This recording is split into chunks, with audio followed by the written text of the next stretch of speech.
It's Channel Zero News. Good evening, ladies and gentlemen. Today's top story. There have been recent rumblings on the internet pertaining to what may be the greatest Ranma 1/2 fan service of all time. A massive undertaking, created with more care and precision than most feature films. A brand new story in the long-dormant Ranma 1/2 canon. And I'm not talking about the incense of spring sleep. Here with more on this exciting story, field reporter DjClyve. Thank you, Balpeen. Ranma's Declaration of Motherhood. We've all seen the coming attractions, we've all seen the progress videos, but what is it exactly?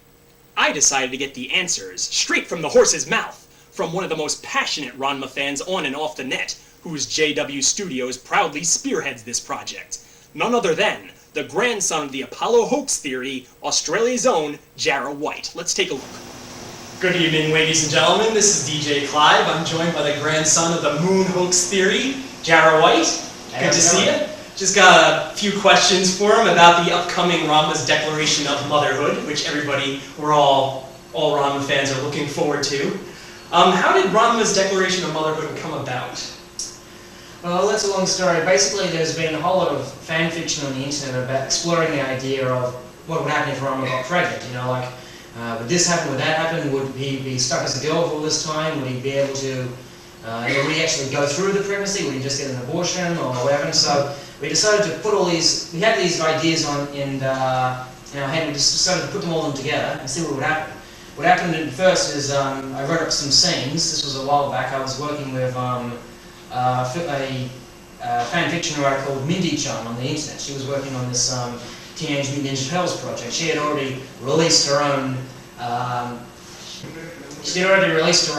Ranma project, a little audio project on the internet, and I just sort of voiced the idea to her. You know, say, hey, I had this idea for this project about Ranma, getting pregnant in his girl form, and she was like, oh, that's a wonderful idea. We should see how that goes. Okay, sure. So I started writing up some scenes. One was obviously the impregnation scene. Another scene was Nadoka, eventually learning of Ranma's pregnancy. And we just sort of wrote a few other scenes here. And I spoke to my co-writer Mark Iron about it. He said it was interesting because he just recently got into Ranma 1/2. My other co-writer, Tim Darby, I suggested the idea to him as well, but he was not that interested, but he became interested later on as the scenes just progressed. We started writing one scene after another, and then we just had to sort of tie the scenes together, and then finally we got a whole script, and yeah, we're pretty excited to see how this will turn out.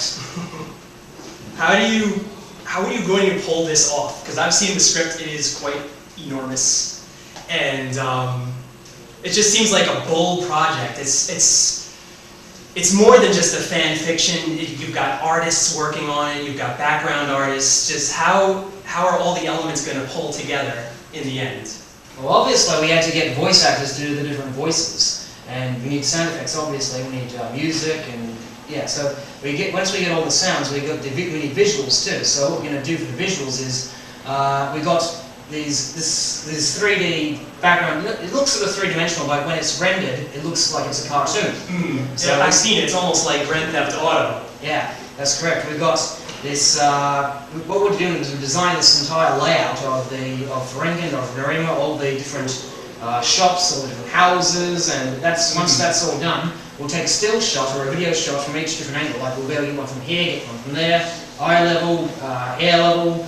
So it's amazing the amount of work you guys have put into this. Yeah, so once we've got all some of these, that's exactly right. Some of these shots are going to be like just still pictures, like a static background. Others are going to be like scrolling past, like a little video of it. But either way, what we're going to do then is we're going to superimpose these images. So like this picture, for example, this is the poster, obviously, of Ranma's Declaration of Motherhood. We're going to get this hand-drawn animation, hand-drawn art of all the different characters. Like, okay, we've got this one still, we're doing this, now we're doing that. And when we're done, once we got all these pictures, we just flip through them in Sony Vegas. Okay. They're obviously going to be put in front of the three-dimensional backgrounds, and flip through them so it looks like an actual animation. Right. Okay. Excellent. How did you get the artists KJ and DJ Bright assigned to the project? I think it's DJ Brett, but it's a bit of a story behind that. Originally, we wanted to do the project with a anime artist called Riot. She has a very unique style of drawing anime characters, in particular the Ninja Turtles. And she was on a few of those Ninja Turtle websites that I've been to, and I'd always admired her art. And she said, "Oh, I'd be willing to do art for you at one stage if you did any fan projects or whatever." We were talking about Ninja Turtle stuff back then. Years later, I suggested this idea of a Ranma project to her, and while she was interested, she just wasn't sure she had enough time on her hands. And so the question was proposed. She was interested, but it was just a little bit too busy, and we just sort of started losing contact with each other. Then, if she's watching this, I would like to get in touch with you again. No worries. So basically, when Ryan wasn't being able to do it, Tim came up with an alternative. His auntie is part of this anime club where she teaches schoolgirls to draw anime and manga, that sort of stuff. He suggested, why don't we have them do it? And he proposed the idea to her, but there was obviously some problems, because most of the girls there are underage, and as you can tell by the it's kind of raunchy. Yes, obviously there's going to be. Ranma has always had its share of nudity, and obviously Ranma's Decoration of Motherhood is no exception. There's going to be nudity, and obviously the sex scene for the actual impregnations, so that's going to be a little bit risky, I guess. For anyone watching, just so I can specify, this isn't a hentai project. There's going to be nudity, but no more than what we've seen in the manga or the anime. Right. Yeah. And we plan on keeping the actual sex scene tastefully done, but still, obviously, there's going to be people underage who are not going to be able to draw this stuff. Right. So, And just to be able to show it on YouTube, you're going to have to hide that kind of stuff. Like, be creative about, like, maybe throwing the covers over the breasts or having a hand go in the way or something like that. Yeah, pretty much.